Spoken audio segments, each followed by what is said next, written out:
Hi எல்லாருக்கும் வணக்கம். Welcome to one சிறப்பு சமையல். இன்றைக்கி ஹெல்தி அண்ட் டேஸ்டியான உருளைக்கிழங்கு பட்டாணி குருமா குவிக்காக எப்படி ரெடி பண்ணலான்னு பார்க்கலாம். இது இட்லி, தோசை, சப்பாத்தி, பூரி, சாதம் எல்லாத்துக்கூடையுமே ரொம்ப நல்ல காம்பினேஷனாக இருக்கும். நம்ம குவிக்காக ரெடி பண்ணிடலாம். டேஸ்ட் ரொம்ப நல்ல அட்டகாசமாக இருக்கும். வாங்க எப்படி செய்யலான்னு பார்க்கலாம். அதுக்கு அடுப்பில் ஒரு கடாயை வச்சுட்டு தேங்காய் எண்ணெய் சேர்த்துக்கலாம். எண்ணெய் சூடானதுக்கப்புறமா 2 துண்டு பட்டை, 2 கிராம்பு, ஒரு ஏலக்காய், ஒரு பிரியாணி இலை, ஒரு கொத்து ஃப்ரெஷ்ஷான கருவேப்பிலை எல்லாமே சேர்த்து நல்லா பொரிய விட்டுலாம். அது கூடவே 2 பெரிய வெங்காயம் மெல்லிசாக கட் பண்ணி எடுத்து வச்சுருக்கோம். அதையும் சேர்த்து நல்லா கலந்து விட்டுலாம். வெங்காயம் நல்லா பொன்னிறமாக வதங்கி வரணும். இந்த அளவுக்கு வதங்கி வந்ததுக்கப்புறமா இதில் 1 ஸ்பூன் அளவுக்கு இஞ்சி பூண்டு பேஸ்ட்டு சேர்த்துக்கலாம். நான் இங்கே 6 பல் பூண்டு, 1 இன்ச் அளவு இஞ்சியை 1 2ஆக தட்டிட்டு சேர்த்துக்கிறேன். இந்த மாதிரி ஃப்ரெஷ்ஷாக இஞ்சி பூண்டு தட்டி சேர்க்கும் போது டேஸ்ட்டும் வாசனையும் ரொம்ப நல்லாயிருக்கும்.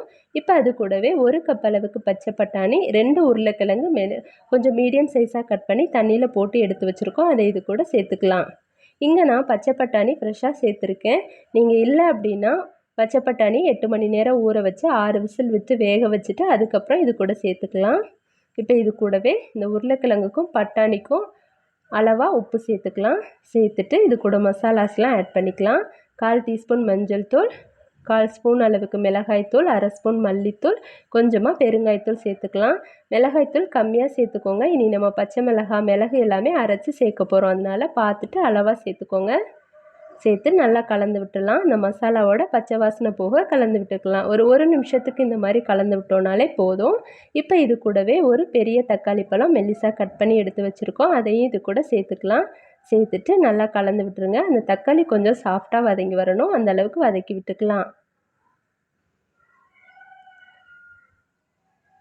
ஒரு 30 செகண்ட் வதக்கி விட்டாலே போதும். தக்காளி கொஞ்சம் சாஃப்டாயிரும். அதுக்கப்புறமா நம்ம வந்துட்டு இதில் தேவையான அளவுக்கு தண்ணி சேர்த்துக்கலாம்.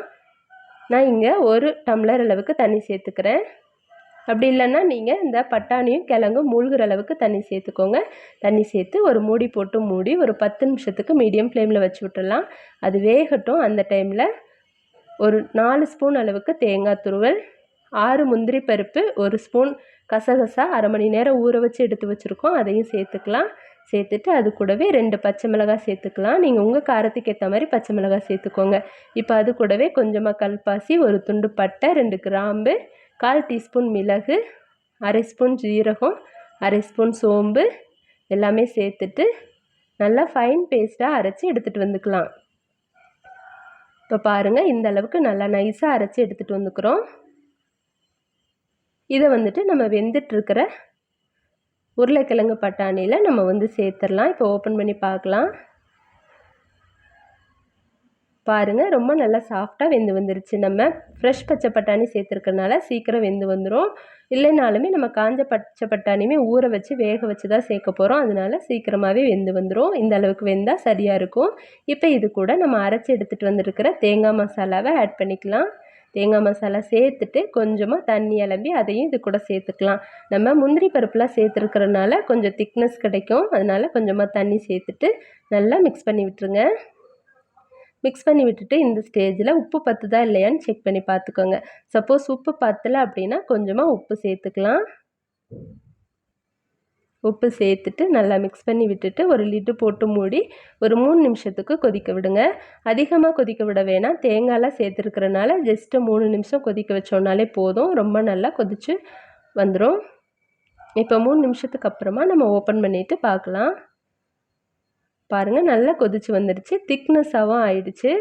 அந்த தேங்காய் மசாலா அரைச்சி ஊற்றணும் இல்லையா, அதோட பச்சை வாசனையும் போயிடுச்சு. இப்போ இது கூட ஒரு 4 புதினா இலையும் கொஞ்சமாக கொத்தமல்லி இலையும் கட் பண்ணி சேர்த்துட்டு நல்லா மிக்ஸ் பண்ணிவிட்டு ஆஃப் பண்ணிடலாம். அவ்வளோதான், நம்மளோட டேஸ்டியான உருளைக்கிழங்கு பட்டாணி குருமா ரெடி ஆயிடுச்சு. இது இட்லி, தோசை, சப்பாத்தி, பூரி, சாதம் எல்லாத்துக்கூடயுமே ரொம்ப நல்ல காம்பினேஷனாக இருக்கும். நம்ம குயிக்காகவும் ரெடி பண்ணி முடிச்சிடலாம். இந்த ரெசிபி உங்களுக்கு பிடிச்சிருந்தா நீங்களும் ட்ரை பண்ணி பாருங்கள். ட்ரை பண்ணி பார்த்துட்டு எப்படி இருக்குன்னு கமெண்ட் பண்ணுங்கள். உங்களோட ஃப்ரெண்ட்ஸ் அண்ட் ஃபேமிலிக்கு ஷேர் பண்ணுங்கள். நம்மளோட ஒன் சிறப்பு சமையலை சப்ஸ்கிரைப் பண்ணி நம்ம அடுத்தடுத்து போடுற வீடியோஸை மிஸ் பண்ணாமல் பாருங்கள். தேங்க்ஸ் ஃபார் வாட்சிங்.